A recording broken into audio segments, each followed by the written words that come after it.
Entonces, primero, paracentesis siempre para descartar una peritonitis bacteriana espontánea porque puede ser asintomática. ¿Ya? Y se mueren más con eso. Tratamiento, la restricción de sodio. En estos pacientes, por la hiperactivación del sistema renina, hay que restringirle sodio y se dejan los diuréticos. ¿Ya? Principalmente los que bloquean la aldosterona y la espironolactona. Se parte con, yo diría, con 100 miligramos al día y de una sola dosis. No lo repartan porque los pacientes menos se toman los fármacos. ¿Ya? El problema es que acá, como son de 25 miligramos la espironolactona, uno dice le vaya a dar las 4 comprimidos juntos, y es porque acá en Chile no está el de 100, ¿no? En Estados Unidos está el de 100. ¿Ya? Así que le dan los 4 de un viaje.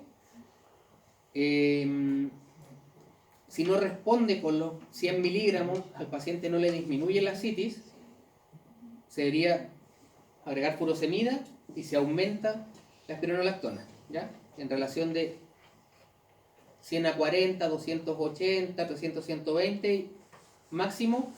Ahí dice 200, es lo que se ve, lo que dice en el manual es de la Sociedad de Gastro, pero los gringos hasta 400 usan, ¿ya? De espironolactona, con 160 de furosemida. ¿Sí? Como dice ahí, ojo con la falla renal. Sí, ojo, porque si lesión hepatorrenal, en 2 semanas se muere. Mira, y así como para la cosa práctica, si el paciente tiene ascitis, que no es tan importante, que la pesquisaron al examen físico y no tiene edema de otras partes, generalmente de las piernas, no le dejen furosemida, déjele solo espironolactona. Si el paciente ya está más sobrecargado y que llegan a nazar, que no lo demás, ahí déjele la furosemida, ¿ya? Y hospitalizado siempre viendo la función renal ahí.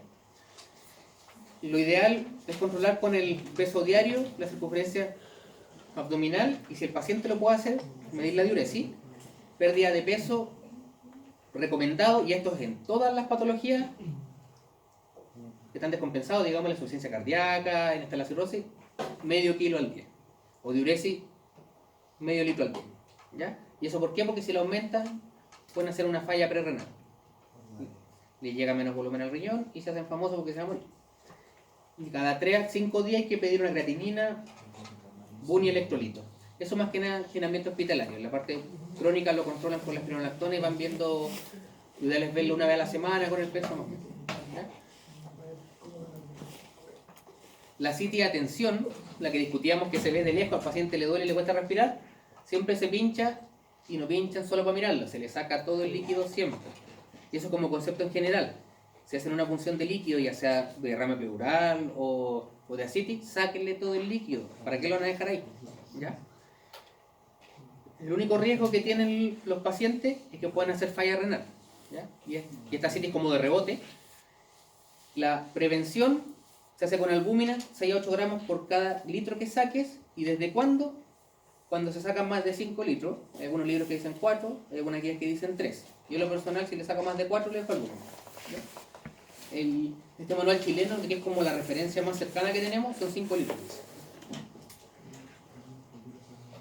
Y esto es lo importante, porque a mí en la beca me tocó pasarle a un paciente y dije ya, como siempre he leído que son 6 a 8 por litro, pero ¿cómo se le pasa? ¿En qué momento se le pasa? En ninguna parte te dice, ¿ya? Y la única parte que encontré una referencia en ese tiempo es que se pasa la mitad justo antes del procedimiento y se deja pasando la mitad para 6 horas más, ¿ya? No sé si habían fijado que todos te dicen eso, se sacan 6, pero ¿cómo se lo paso? ¿En bolo? ¿En 2 días? Entonces, la mitad antes del procedimiento y la mitad 6 horas después. O sea, le pasas la mitad como en bolo, por así decirlo, no sé, en 1 hora, y después le dejas pasando el resto mientras haces el procedimiento incluso, ¿ya? ¿Y eso es en conjunto con la furosemida? O sea, ¿Cómo? con la espironolactona, ¿es en conjunto con...? Claro, esto le estáis haciendo primero y después le vais a dejar lo otro. Ah, ya. Lo ideal, eso sí, es que si vas a hacer una paracentesis evacuadora programada, que el paciente te aguanta esperar 1 o 2 días, se le suspenden los antihipertensivos y los beta bloqueadores, ¿ya? ¿Por qué? Porque disminuye el riesgo de falla renal, ¿ya? Recuerden que los IECA y los ARA2, en Alapril, los sartán y el beta bloqueo, que es el que te va a bloquear el sistema simpático, son los que le quitan los mecanismos de autorregulación al riñón, ¿ya? Y eso que les quede bien grabado. Paciente que llega, si trabajan en el hospital, paciente que llega descompensado por lo que sea, hizo una infección, se le compensó la insuficiencia cardíaca, lo que sea, sáquele el enalapril y el losartán, ¿ya? Si por ejemplo lo programamos para 4 días, en los días previos comienzo al tiro con Sí, la espirulactona sí, ya. y voy viendo función renal del todo lo demás, sí, pues. Ah, ya. Eso. Y se le reinician un día después del procedimiento. Eso es lo ideal, que se suspenden 2 días y se reinicia un día después. Eso es lo que dice la guía. ¿A qué paciente que tiene así, atención, no le voy a hacer una paracentesis evacuadora? Me refiero a está contraindicada para algo. Porque Que yo tenga creo un INR muy prolongado. Ujú. Que tienes que corregirlo con plasma, alguna cosa, y ahí hacerle la punción. Pero es como contraindicación del procedimiento, o sea, en general, es como todos los procedimientos. No es para la paracentesis sola. ¿Le corregiste la coagulación? Dale. Ahora, si tiene la coagulación alterada, el paciente está recién llegando, le podrías hacer una paracentesis diagnóstica solamente. Para descartar la PBE y después de unos 2 días le haces la otra entera. Pero como concepto, siempre que llega tensión se le saca todo. ¿Ya? Y porque el paciente la va a volver a hacer. Eso. Entonces, mientras más tiempo esté sin asitis, mejor. ¿Qué más? Bueno, y se sigue con tratamiento diurético, como habíamos dicho, para evitar que reaparezca. Pero si ya existe una asitis de tensión, poco probable que no te vuelva a salir. Y hay una asitis que se considera refractaria a los diuréticos, que más o menos un quinto de los pacientes con asitis a tensión no van a responder después que le hace la paracentesis y le deja los diuréticos. Y ahí la alternativa son el trasplante directamente. ¿Ya? La hipertensión portal es tal que ya no hay manera de controlarlo. Se habla del TIPS, no sé si lo han escuchado, que le hacen un chante a los pacientes vía endovascular. Uno se mete por la yugular o por la subclavia y se le hace un chant entre la vena porta y la cava. En el fondo te saltas el hígado. Le estás abriendo ahí, le dejas un vasito permeable, digamos, artesanal ahí, para que disminuya la presión portal, pero ¿se imaginan cuál es el problema? De saltarse el hígado. No hay depuración. No hay depuración, ni qué es lo que pasa. Encefalopatía pasiva. El paciente no se le va a quitar nunca. ¿Ya? Y más riesgo de infecciones también. Entonces, como dice abajo, el TIPS es un procedimiento que vale como 2 palos y es para candidatos a trasplante solamente. No se la van a hacer a los demás. ¿Ya? En la práctica no nos van a ver nunca. Es una medida transitoria entonces. Sí, puente trasplante, nada más. Eso. Y en Chile los que se trasplantan, eso no lo puse, pero en general son pacientes menos de 60 años, lo puedes plantear, mientras más joven mejor, y que no sea por alcohol. Si es por alcohol son casos muy seleccionados. O la típica que tenga mucha plata para pagárselo solo. ¿Sí? ¿Sí por Álvaro Enrique? Sí. Yo no me he trasplantado, ni Carlos Álvaro Enrique. Es muy buen músico y todo, pero no. Se iba a perder probablemente después. Bueno, la asitis refractaria se define así, como la asitis que no se elimina con diuréticos al máximo, 160 de furo y espironolactona 400, o que reaparece después de la paracentesis evacuadora total usando diuréticos. Y otra definición también es que no se elimina con diuréticos a la máxima dosis que puedas usar. Cuando si el paciente está haciendo mucha hipocalemia por la furosemida y no se la puede subir de 80, sonaste. Va a ser refractaria porque no puede usar más. ¿Ya? Dime. ¿En ese sería buena dejarle una fluoxacina? ¿A estos pacientes? Sí. No. Después de un episodio de la encefalopatía o de PB tenéis que dejarla. O sea, perdón, de la PB. Pero si no tuvo antes y tiene riesgo... Como prevención primaria, sí. Colocar fluoxacino y quitárselo una vez que disminuye la acidez. ¿O no? Sí, pero también tenéis que tener otras cosas del líquido. Son cosas súper finas. De tener una concentración de proteína menos de 1,2. Hay otros criterios. ¿Ya? Le puedes dejar fluoxacino porque tenemos sí. ¿Ya? Pero en la citis más otras cosas. Más acidez, más la peritonitis espontánea. No, la peritonitis es tratamiento. O si ya tuvo un episodio que lo vamos a ver más adelante. Y la otra, si la citis es sola y no ha tenido peritonitis, hay que medirle las proteínas en líquido. ¿Ya? Y creo que son 1,2. Sí. Hay que trucar la paracentesis, hay que sacarle toda la información que pueda. Dime. ¿La diálisis no podría ser también un método de tratamiento para la asitis ¿Y refractaria? por qué diálisis no? O sea, Es que piensa que es un estado de vasodilatación esplácnica por todos los mediadores que se están secretando. Entonces la diálisis, si le sacas volumen, vaya a isquemiar todos los territorios del resto del cuerpo. Y el líquido sigue en el tercer espacio. Y el líquido va a seguir en el tercer espacio. No hay manera. Si la diálisis es para la sobrecarga de volumen por la falla renal, o si quieres sacar alguna cuestión que puedas dializar, un fármaco, un tóxico, alguna cosa así. Y nada más. Que en el fondo no es o sea, es una hipervolemia, pero se te está arrancando todo el líquido al tercer espacio y eso te perpetúa la hipervolemia. Entonces, si le sacas el líquido, como te digo, vaya a isquemiar riñón, Claro. cerebro, las partes terminales. Yo lo pensaba por el hecho ese de esta hipervolemia que usted llama, y además de los metabolitos que, por ejemplo, pueden resultar ahí cuando se realicen tips. Ah, tú dices, sí, pero tendrías que tener... No lo he leído, pero tendría que ser continua hasta el trasplante. Sí. Y dinero, es dinero. Mantener a un paciente en terapia de reemplazo renal continua es como un palo y medio diario. Solo de terapia de reemplazo renal, no estas cuestiones que te sacan citoquinas, fachoxépticos, que son otras máquinas más caro todavía. Saneamiento, son como 500 lucas al día.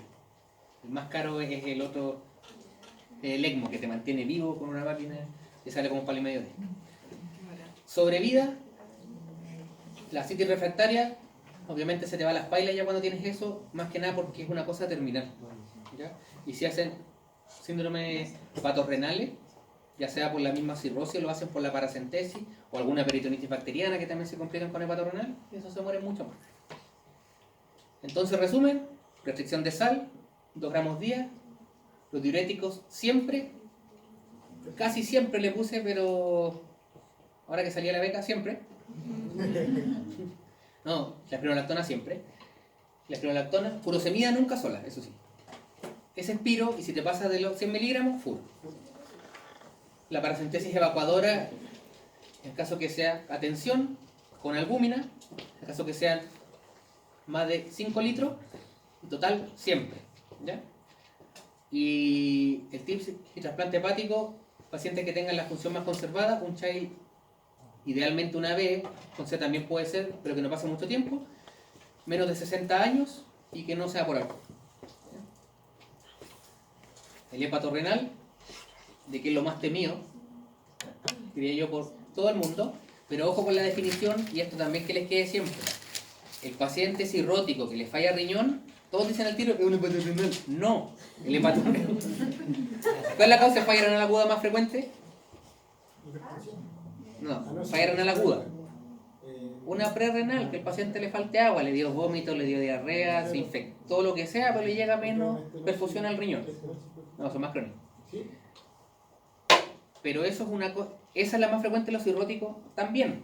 Si el paciente está hipervolémico y tiene toda su volemia en la guata, la hipertensión portal y la circulación esplácnica, y se va para la parte de ascitis, ese riñón está siempre en la quemada del isquema. ¿Ya? Entonces el paciente hace una diarrea, o empieza a vomitar, te hace falla renal aguda, no es un síndrome hepatorrenal. ¿Y por qué? El hepatorrenal es una falla renal aguda que es funcional, secundaria a las citoquinas que se están secretando por la parte esplácnica, y es reversible, en teoría, en contexto de cirrosis avanzada, y siempre son cirrosis muy avanzadas que tienen mucha hipertensión portal. En respuesta a la hipertensión portal es que se libera la citoquina, y esa es la que te hace la falla renal. ¿Ya? Y se produce por un desequilibrio entonces entre los sistemas vasoconstrictores y vasodilatadores, muy mal pronóstico. Que se produzca de forma espontánea es rarísimo, generalmente se precipita por algo, una paracentesis que no le resiste albúmina, un cuadro infeccioso intestinal que el paciente tenga oseamiento, una peritonitis bacteriana, la paracentesis, y esas son las más frecuentes. Tipo 1 que es aguda, tipo 2 crónico, más de 2 semanas quiere decir en este caso crónico. Tipo 1 se mueren prácticamente todos a las 2 semanas, en el transcurso de 2 semanas, el 2 sobreviven un poco más. Se encuentra presente en el 10% de los pacientes que están hospitalizados por cirrosis con gran ascitis, o sea, con ascitis de atención. 20% lo va a hacer al año, 40% a los 5 años. Principal factor de riesgo, la peritonitis bacteriana espontánea. Y es por eso que cuando un paciente llega con ascitis se le pincha la guata para descartar peritonitis. Una peritonitis, uno la mira a huevo estas PBE, pero son muy deleterias para los pacientes. Y ojo, los pacientes que están con hiponatremia. ¿Alguien sabe por qué?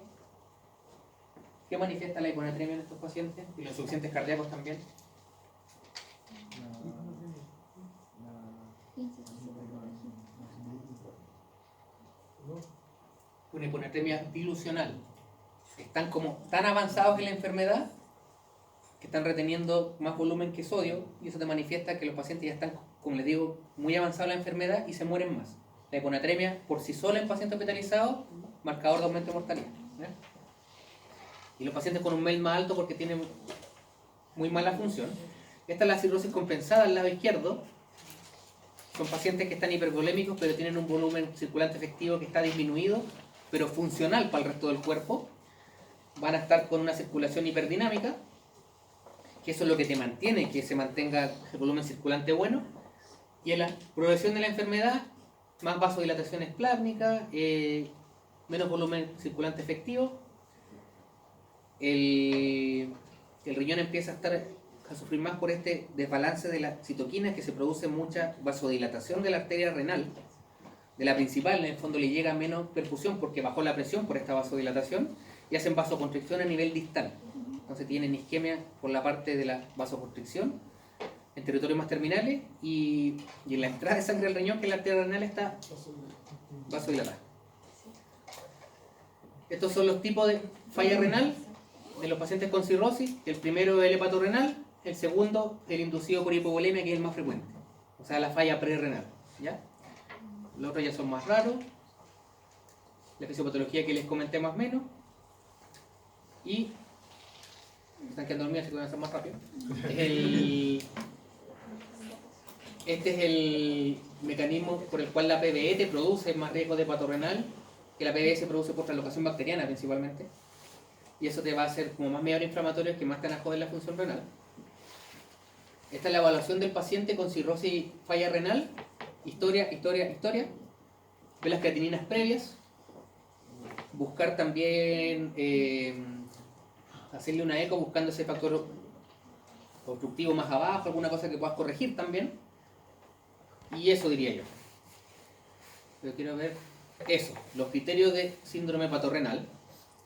Los criterios mayores, que tienes que tener una hipertensión portal avanzada, el aumento de la creatinina, que está definido ahí la cantidad, no tener otra causa que lo explique, sin shock, sin infecciones, sin tratamiento reciente en las últimas 48 horas con nefrotóxicos o diuréticos, y me parece que hay que descartar un hipocortisolismo, no, ese no. Los criterios menores son esos que pueden medir en sangre y en orina. Entonces, como resumen, estos criterios no quiero que se los aprendan. Es un paciente con cirrosis muy avanzada, un riñón sano, ¿ya? Generalmente con algún factor descompensante, que es la PBE. La falla es bien rápida y no mejora cuando suspende los diuréticos o le das volumen, ¿ya? O sea, que el paciente que entra en esto ya son la manifestación máxima de la hipertensión portal. El de tipo 1, tratamiento inicial, definir pronóstico, por definición es reversible, pero en la práctica generalmente no lo es. Y siempre que el paciente cae en esto, hay que pensar, llamar a la católica: oye, tengo un paciente para trasplante. Y si en este caso la presión oncótica es la que está jodiendo, o sea, que está muy baja, ¿no será bueno darle albúmina No, o algo para...? en la presión no es la presión oncótica. Ay, no. Es, como les dije, el desequilibrio entre los vasoconstrictores y vasodilatadores. Lo que te va a hacer la albúmina es que te va a tener aumento de la presión oncótica, Claro. pero va a estar mejorando la circulación esplácnica.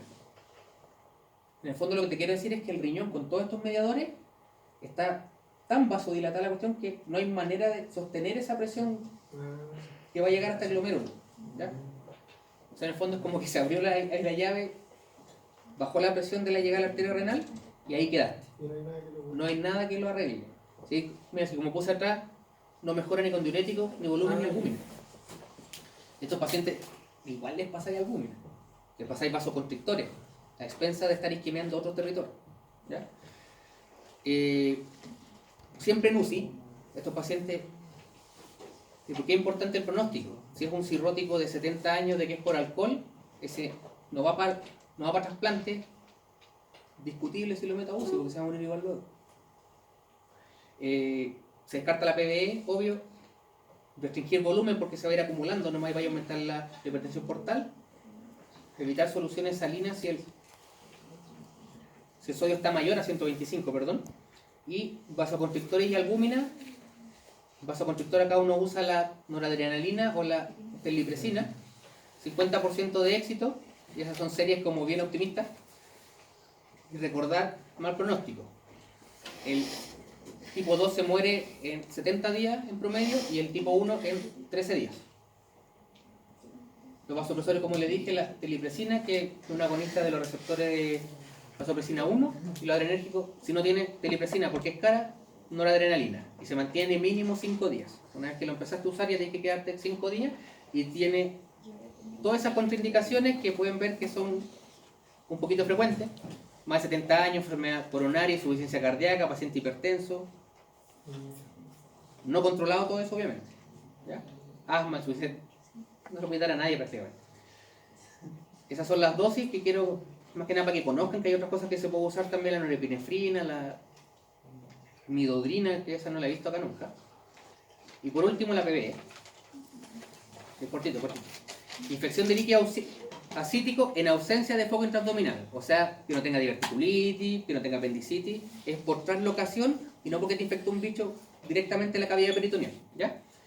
Es la causa más... Es la segunda más frecuente de ingreso de los cirróticos al hospital. Un quinto se muere, así que no hay que mirarle a huevo. Y el gran problema es que después que te da una, 3/4 recurren al año, ¿ya? Y por eso que quedan con profilaxis antibiótica. El problema es que se presenta como peritonitis con mucho dolor, o el paciente llega solo con encefalopatía, o se le echa a perder la función renal y nada más, o asintomática. Así que paciente con ascitis, pínchele la guata. Principalmente por Escherichia coli, que es el que más vive en la parte, en el intestino cada uno, digamos en el colon, y hace la translocación. El diagnóstico, paracentesis, y el principal criterio diagnóstico: más de 250 polimorfonucleares por milímetro cúbico de líquido, ¿ya? Y cultivo positivo idealmente, pero se va a resultar a los 2 días. Estos son las 3 presentaciones que puedes tener, y se los resumo. La peritonitis clásica, más de 250 polimorfos, el cultivo a las 48 horas que está positivo, eso es sí o sí una PBE. Cultivo negativo, más de 500, y cultivo negativo, eso quiere decir de que hubo una reacción inflamatoria, pero no presionada, generalmente sí es una PBE, en el fondo porque el bicho no te creció en ese medio nomás. Y monomicrobiana, bajo 250, y el cultivo te llega a los 2 días positivos. ¿Qué es lo que haces? En este le das antibiótico porque vaya a tener este examen al tiro, este no, está a las 48 horas. Le dais antibiótico, y le dais antibiótico a los 2 días, ¿ya? En el fondo, porque este te va a salir primero normal la punción, pero a los 2 días cultivo positivo, le dais antibiótico, ¿ya? A los 2 primero al tiro porque tenés el examen malo, y después te llega malo a las 48 en el último. Eso, la complicación. Teniendo ese valor, me tiro al tiro. Más de 250 antibióticos. ¿Por antibiótico Sí. específico de Escherichia o de amplio espectro? O sea, no, pues de amplio espectro. Lo más frecuente es la Escherichia coli, pero pueden ser otras cosas. Esto que no se lo olvide también nunca: paciente que tú le diagnosticas una PBE, darle 1,5 gramos kilo de albúmina el primer día y 1 gramo al tercer día para prevenir síndrome hepatorenal, ¿ya? Eso es lo único que ha demostrado disminución de mortalidad en los pacientes con PBE. Eso se recomienda hace como 10-15 años nomás, antes no lo hacían. Cuidar la función renal, sacarle los nefrotóxicos y los YECA y ARA2 y betabloqueo. Cuidado con los diuréticos y la paracentesis evacuadora. En este caso, que idealmente no hay que sacarle todo el líquido al tiro, hasta que lo tolere bien, y después que se le pase la PBE una semana de tratamiento, ahí le sacáis todo el líquido. Va a volver. Sí, vamos a ver de todas maneras. Y antibiótico empírico por 5 días mínimo. Siempre las guías dicen cefotaxima, pero el que se usa en la práctica es ceftraxona. ¿Qué hicieron el cambio en los años? Que primero fue la cefalosporina tercera, después pasaron a quinolones y después a cefalosporina. Depende, no tanto los años, depende de dónde esté la guía, leyendo la guía. Los gringos usan más quinolones. Y por eso no floxacino, que yo acá no lo he visto nunca. En Chile usamos la ceftraxona, que todo lo soluciona.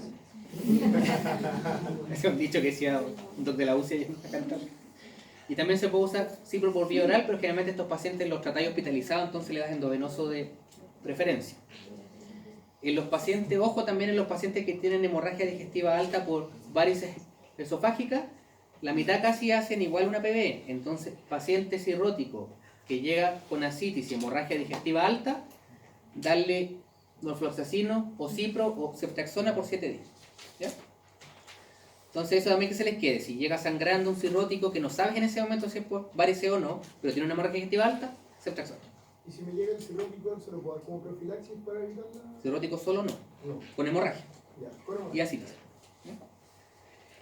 Y estas son lo que te había dicho abajo, que la profilaxis con antibiótico en el caso que las proteínas sean todo eso. ¿Ya? Fondo porque te habla que tenés las plaquetas muy bajas o muy poca proteína, y que tienes mucha hipertensión portal. ¿Sí, eso? Lo dejamos hasta aquí, no va a ir así. Y que probablemente no se va a ir. Por eso te digo, si esta cuestión es una caída para abajo, aparece la citis y todo va de mal en peor. Profilaxis de la hemorragia digestiva, como les dije, norfloxacino, cipro o ceftriaxona. Siempre la paracentesis exploradora, porque no es lo mismo tratarla que hacer profilaxis. ¿Ya? Entonces, paciente con ascitis que llega con hemorragia digestiva, tiene ascitis, pínchale la guata también. Ese es el concepto. Paciente con ascitis se le pincha la guata. ¿Ya? Y es porque uno puede llevar a la otra. La hemorragia te da PBE, o el paciente es una PBE que les compensó en la parte de la hipertensión portal y hizo la hemorragia, o se puso un cefalópata, está como todo de la mano. Y el haber tenido uno previo. Oye, ¿cuánto? No, paremos un rato. Sí. Es muy grande este tema. Ya, paremos un rato.